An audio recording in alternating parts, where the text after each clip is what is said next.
ESPN is laying off 20-ish TV personalities. Oh, wow. So I think they went through a first round of layoffs, and then now they're laying off like on-screen people, like announcers, analysts, whatever, like the actual people with like the mics talking. Yeah. On like the TV screen. Which is crazy because like a lot of people there have been around for like a while.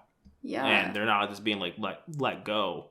And I think it's because one of my favorite content creators named Pat McAfee got signed. So his entire team got signed by ESPN for like an $85 million contract. Holy moly. Yeah. So I think that's kind of like they're just shifting their philosophy from like having on-screen personalities to having like a full-on just separate show, like content creation related show.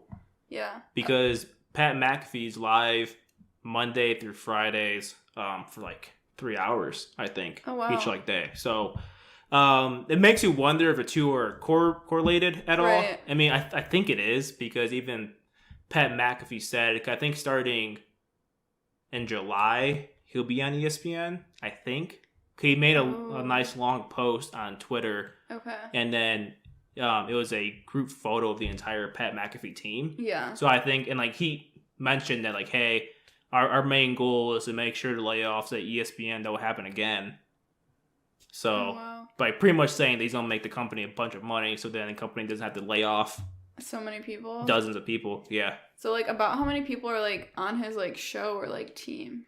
Eyeballing probably like 15.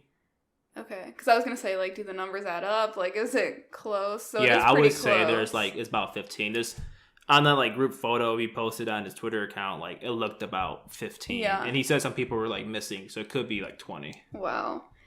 Yeah, it definitely seems like it's related, but I mean, I don't know. I mean, I guess good. I mean, it sucks for like those people for working for ESPN because. I mean, I don't know. I don't know a lot about the whole network, but I feel like you said, like, a lot of them have been there for a long time, and, like, there's not many of them, like, that are on screen, like, all the time, to me, that I recognize. Yeah, well, you don't really watch ESPN. Yeah, I don't know. So that's why I was like, okay, like, I feel like some of the, like, guys that I see talking are, like, the same ones that I mostly see.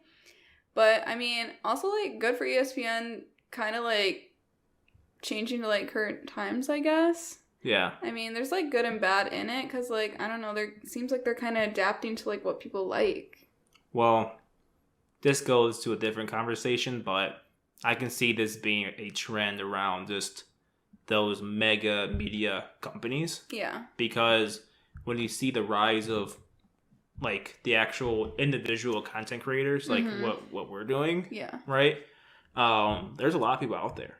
Yeah. Right? So maybe like times are shifting where like that's why ESPN kind of acquired Pat McAfee in his show because I was watching Pat McAfee over more than ESPN. Like dude, I haven't actually watched ESPN like a full show in like years. One, because the quality went down. Yeah. And two is like I have certain content creators that I watch. I have Pat McAfee for the national football coverage, and then I have, since I'm a Bears fan, I watch Bears related content creators. Yeah, like I don't need to watch ESPN.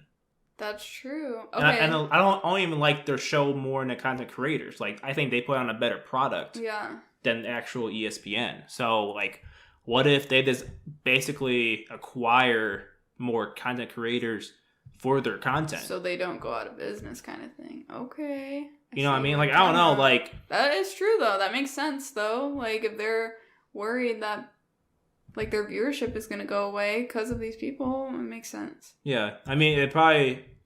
From a business standpoint, I see why they acquired Pat McAfee. Yeah. You know what I mean? Kind of keep them, what you said, alive. Yeah. And bring back the viewership to the ESPN realm, yeah. Yeah. But I wonder if one day... the in-studio stuff will end up being not a vital part because that's mostly what ESPN is. It's like picture a news network and anchors at like a desk talk about stuff. They just talk about news, like sport news. Yeah. Right. So what if like one day like actual in studio. I don't know like what the word is, like in studio creation, right? Is no longer a thing. They just acquire certain kind of creators and pretty much live stream from whenever they like film their like show. That is a good point too.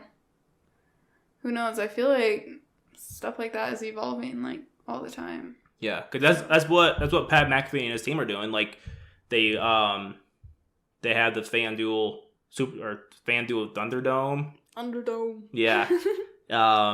So like they're not moving to like ESPN headquarters and having a show there. Oh, they're still staying where they're at? Yeah, they're still staying where they are at. It's just ESPN is now live streaming their show at like the same time. So it'll be on like YouTube. And I think it might be on the ESPN YouTube account and then also on ESPN. Or one of the ESPN channels. Okay. So like they're like they're moving at all. Like they're staying put. Like everything's exactly the same. It's just the show is now on ESPN. Gotcha. Interesting. Yeah. Yeah, it definitely sounds like it's gonna make a turn to something like that. I can see that. I see it too. There's a big content creator boom right now. For sure. Yeah. See what happens.